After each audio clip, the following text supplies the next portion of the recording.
Well, there's a few things to reflect on Trent Alexander-Arnold. One is the impact he had on the football club and on the Premier League and on the position that he plays. The other one is the emotional wrench of leaving his boyhood club. And the third one is really the reaction, which will be mixed. And as he alluded to in the interview, might not be quite as supportive as he would have hoped. And we'll talk about maybe the reasons for that. But what was your first reaction? We've known this was coming, but what was your thoughts on the announcement? I was quite emotional listening to him, simply because you could see that this is something that's been...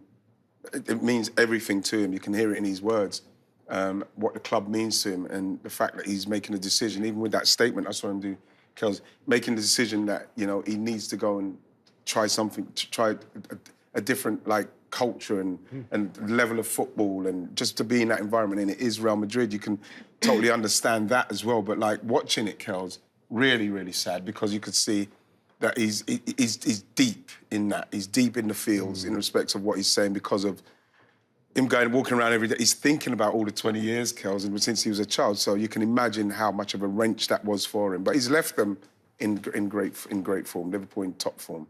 Yeah, it's a tough decision to make, to leave your childhood club, Karen.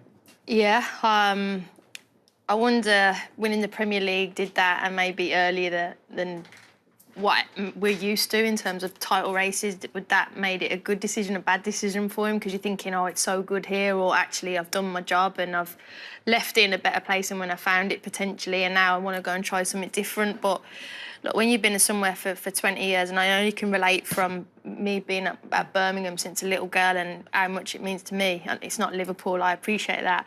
But for me, it never felt like, everywhere else I went I respected, but it always felt like home, and I'd always miss home. But you do have to try and jump somewhere else and try and see what it's like. So I do kind of understand that, but I wonder there'll always be a part of him, and also with me, that it's not home. And I think that came across in his interview, and certainly in a lot of the comments that have been made elsewhere. And it's a decision that's been a long time coming, Darren. Yeah, it has. I mean, once the contract started to run down, we've seen the pattern so many times with so many other players in the modern era who take control of their careers by allowing their contracts to run down. The interesting thing with Trent is that of the three players around whom there was such a saga across this entire season, he was the one that a lot of people actually resigned themselves to losing. But actually, had Liverpool kept him, he would have been a huge asset to them. And I think there was a lot of debate around him as well, because some people don't give him the credit he deserves as a right-back. And I think we'll only start to see how good he really is once he goes to Real Madrid in that attack-minded side. That's not to say Liverpool aren't, because obviously they are. But I think lots of people looked at what he couldn't do rather than what he could do. And I actually don't think he got the credit he deserved in this country. In Spain, him on one side, because Valverde plays there, but he's a midfielder. And I think he'll be a really good fit. Dovetailing with Rodrigo in front of him, he'll be in an exciting side, a dynamic side, maybe even under Xabi Alonso next season, because obviously Carlo Ancelotti might be losing.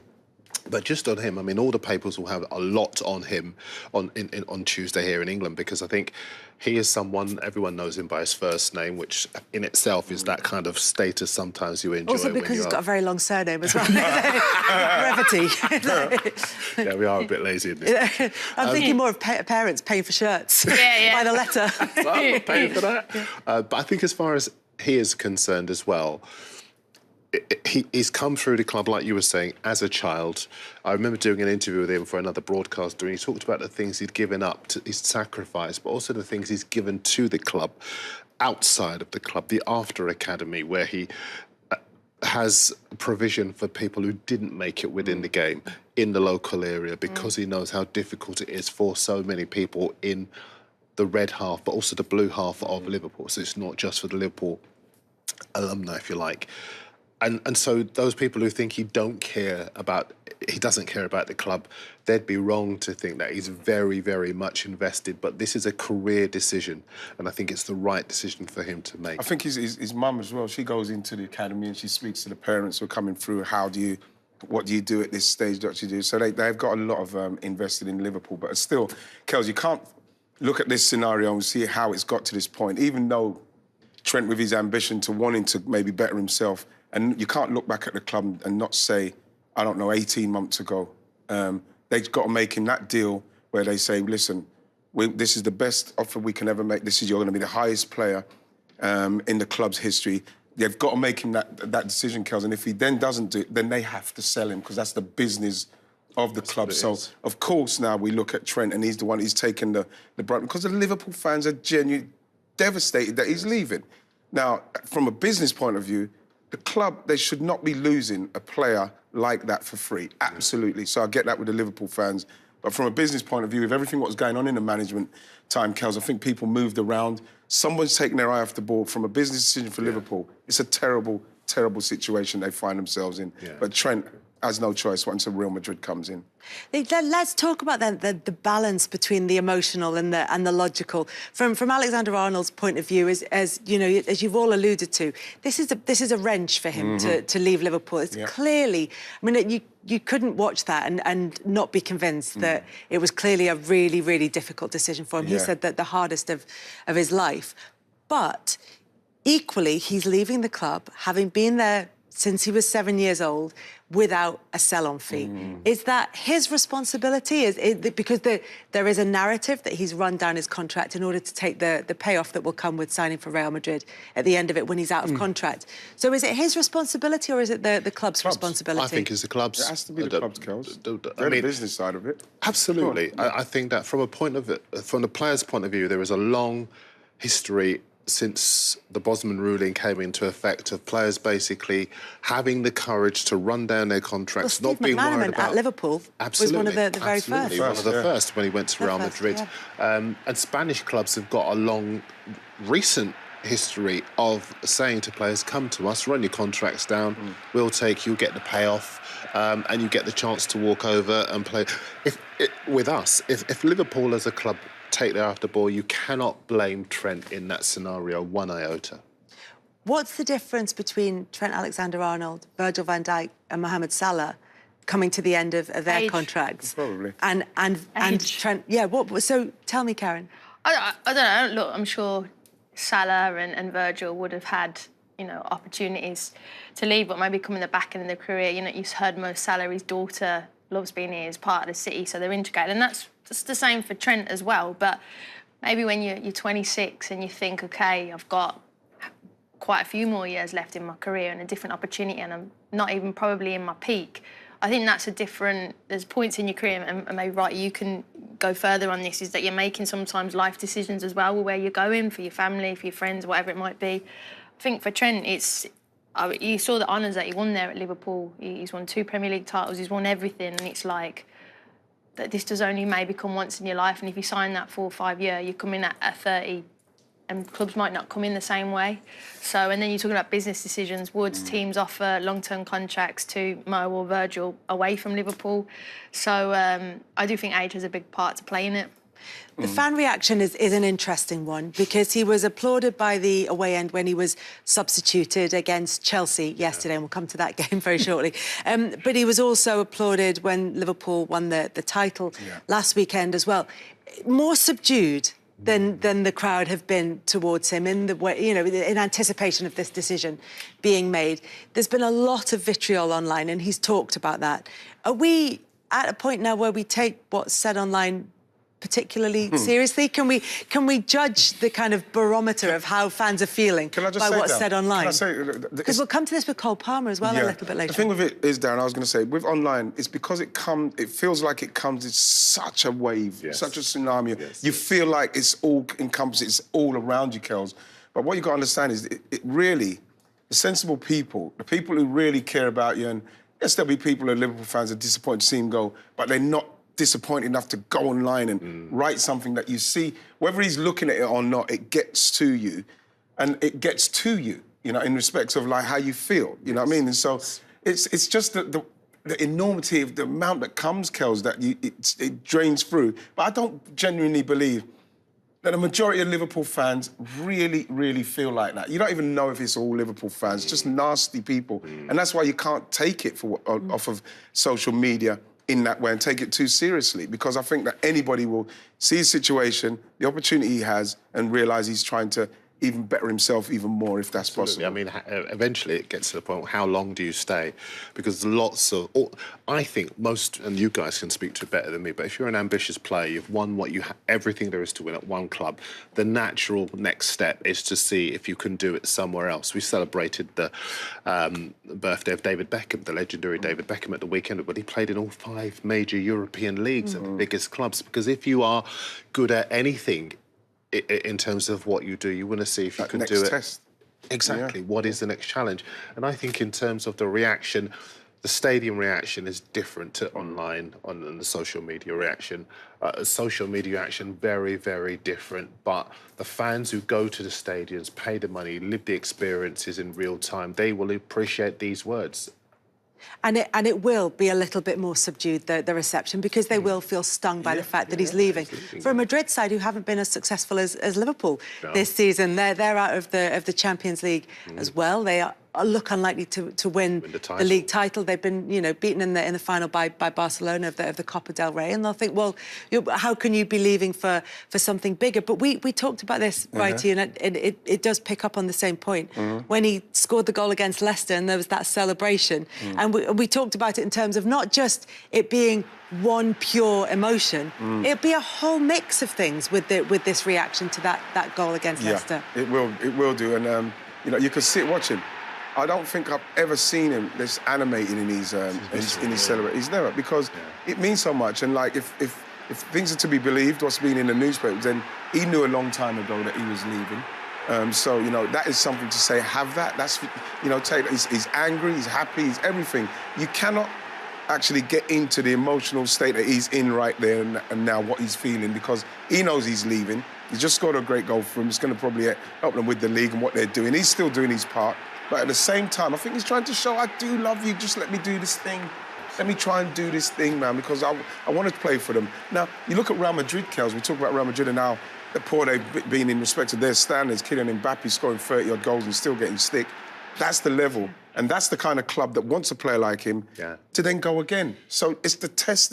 This is what I'm saying, is he ready for that kind of level of scrutiny, and that is where that's where he wants to be. I still think on top of that, what you just said, Kelly, about this season, it has been poor for them, but I also think there's a little bit of jealousy from Liverpool fans, as much as Real Madrid have won the title the Champions League 6 times in the last 11 years. Liverpool have won it 6 times in the last 50 years. And have beaten Liverpool in the final. Exactly. Times, And I think as far as Real Madrid are concerned, they see themselves as strengthening a side that they are competing with for the elite European competition. Yes. And that's another element of why there is that subdued kind of thing. There's appreciation for him, but there's that acceptance that we're losing a big player to a big club. Yeah.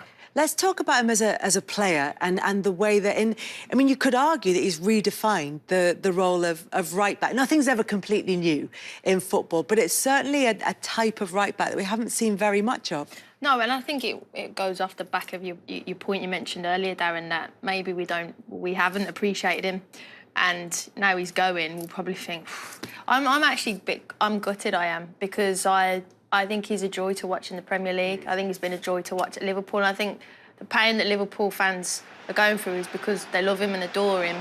And sometimes if you don't feel the pain, it's because no one probably wants you. It's the same in a breakup. If you break up with the other person or you don't care, it wasn't definitely right.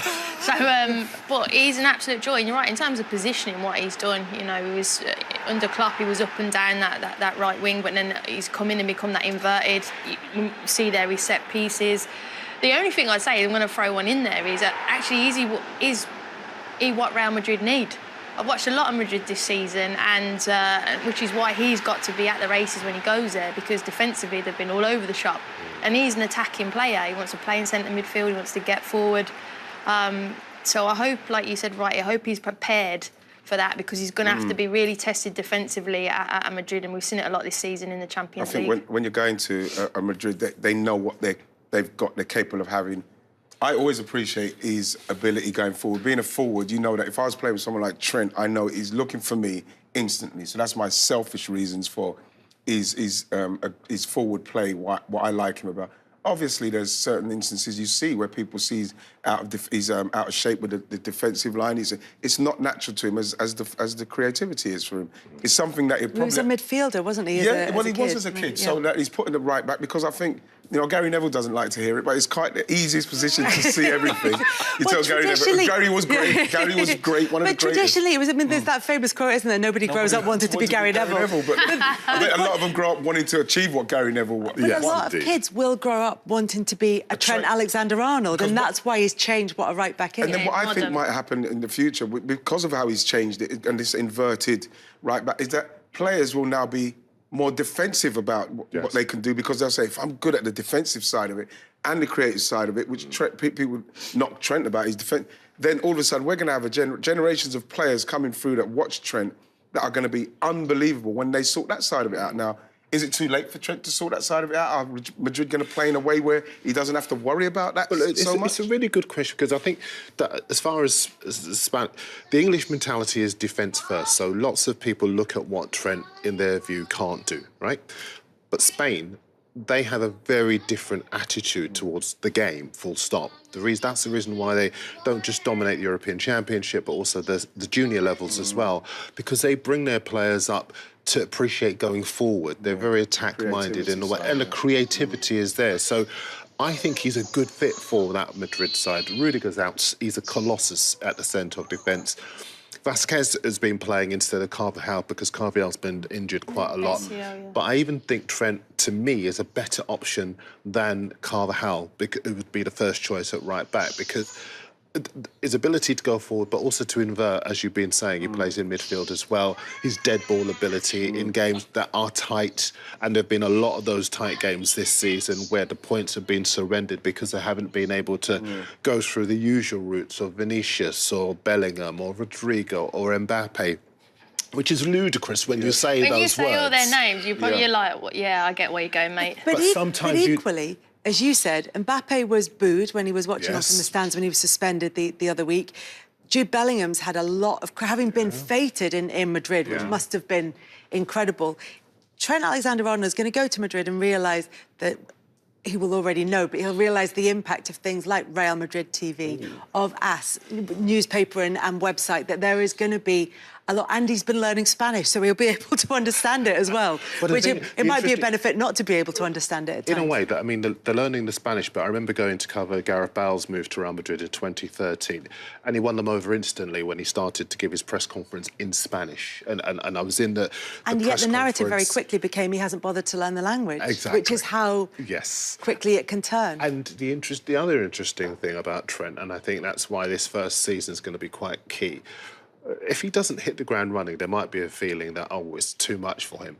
Luka Modric was voted the worst player at Real Madrid in his first season. Yeah, worst ever signing, wasn't it? Worst ever signing. And he gets contract after contract after contract, long after other players leave, because they appreciate what he can do, and he just needed that first season to get his feet under the table. And that's what he's joining. That's what he's joining, Darren. He's joining arguably the most high-profile football club in the world. Absolutely. You've got to do one thing every day that scares you, isn't that the phrase? And you've got to go and test yourself. What about for Liverpool? Clubs have lost great players. They've lost generational players before, whether it's because they've moved on or whether it's because of retirement, for whatever reason. And they continue without him. Of the games, the 28 games that Trent Alexander-Arnold has started this season, he's only played the 90 minutes in 12 of them. Conor Bradley has come on. It feels very much as though he is the future for Liverpool. There's an element, looks from the outside like they've been bedding him in as Trent Alexander-Arnold's replacement. He's a very different player. And just to go to your point that you made about Alexander-Arnold earlier, when he comes in and he substitutes for Trent Alexander-Arnold, people concentrate on what Conor Bradley can do. When he's starting every week, it's going to be, well, he's all right at this, but he doesn't do this, which is what Trent Alexander-Arnold used to do. People are going to focus now more on the negatives, because that's how it works. Because exactly how it works. And the thing and what Conor Bradley's got to focus on is the strengths, him getting forward, the fact that he's a very good player, he's a good defender. You know, just focus on what you do for the team. You're always going to get the scrutiny, no matter what you do. You know, no matter how good you are, you know what I mean? People are looking for the faults. But when you look at someone like Conor Bradley, who, when he did step in, he just looked smooth. Without the experience yet, he just looked smooth. He can play football, he can get forward, he can score. They've got a replacement. Right, who did you succeed at Arsenal? Did you succeed Alan Smith? It was Alan Smith, yeah. But Alan was there for me for a couple of seasons, though. But yeah, it was Alan Smith. Did you feel yourself being compared to other people, or did you just No, think, I'm just going to... No, I didn't, funnily enough, simply because Alan Smith was a different kind of centre forward. I actually went there not thinking that it was Alan Smith that made move on, and then Kevin Campbell, God rest his soul, he was going to come in. I thought that it was going to be me and Alan Smith up front with Kevin Campbell coming from the wing or something, but it didn't happen like that because we weren't the same kind of player. But, you know, again, Alan Smith was magnificent for me, you know, but like, I don't know. It's in respects of what was I saying about? Was it Trent? What was I talking about? Conor We were talking Bradley. about Conor Bradley, and yes. he's just got all he's got. No. All he's got to do is focus on getting better and consistent at what he does, because people will find fault anyway. Of course. But it might be helped though if Liverpool sign certain other players. You know, at the start of the season we were umming and ahhing how Liverpool would do because of the number 6. And if they go and get another centre midfielder, it might mean that you don't need Trent going into those areas anymore because you've got someone. And Conor Bradley, didn't he get player of the match against Real Madrid when Trent was out? And I think Liverpool fans would have gone, we'll want that performance. And if we can go and sign maybe a couple of other people that can maybe... We don't want Conor to be Trent. We want him to do his thing. Yeah. And what maybe Trent do, we go and sign somebody else that can caveat that. And it might look very different for Liverpool next season. But he's got to build that relationship with Mo. I think that's the key thing, that him and Trent had that on lock. But that was built over years and years. That's what's quite interesting. But that's what's quite interesting as well, because Mohamed Salah's talked this season about putting the numbers on the board offensively because he's been relieved of some of his defensive duties, and maybe that's what Conor Bradley can provide a bit more than Trent Alexander-Arnold, who does want to get forward. But they've got... Go on. No, because I was going to say, and we've got to understand, Arne Slot hasn't even got a team yet. He hasn't even made what part? Chiesa, who made one, He hasn't even... So he's done magnificent work with that Liverpool side. We don't even know who's coming yet. Gravenberch turned into arguably the best number 6 in this country off of his form last season. And you know, so we don't know who he's bringing. I'm very excited for what's going to happen with Liverpool now. You've got to be excited for someone like Conor Bradley because they're not going to be able to play like they did with Trent when it gets to that state and then he can zing one across or whip one through. It's going to be something different. And I'm excited to see who Arne Slot's going to sign. Yeah, it may well be that he's a more... maybe not at the level yet, but an Arne Slot style of player, maybe than Trent Alexander, as brilliant as he's been for Liverpool, is in terms of what they plan for going forward. But they've got 2 more home games, Liverpool. They've got the game at Arsenal, at home to Arsenal, and then the final day of the season when they will lift the Premier League trophy against Crystal Palace. They've got an away game at Brighton in between them as well. But it's going to be interesting to see the reception, isn't it? This is either a chance to make him realise what he's going to miss, which they will have seen, obviously, when they won the league at home against Tottenham last weekend, or it's going to be a chance to let them know how hurt they are. And it's going to be interesting to see which way that goes. Can I say, with Liverpool fans, I'd like to think that they would give him a nice ovation, because as time goes by and years to come back, they'll love him again. But obviously, they're a little bit hurt right now. But I do believe that... And I hope, Kels, that it is. Because one thing I noticed, Liverpool fans never boo their players. So obviously when this is happening off the field, they're upset and we're seeing it. And obviously social media feeds into that. But they're never nasty to their players. Yeah. And in a way, I think the timing of it is particularly good because there are 3 games to go. He might, even if it's a bit subdued now, by the time he gets to the end of the season, people will, we talk about social media, fans of the club will mobilise and say, listen, we might be upset now, but by the time we have that final game, let's all get behind the team, get behind the player, make sure it's a really good atmosphere. One of those games in which Trent Alexander-Arnold was substituted that we're talking about was yesterday against Chelsea, but it was a much-changed starting 11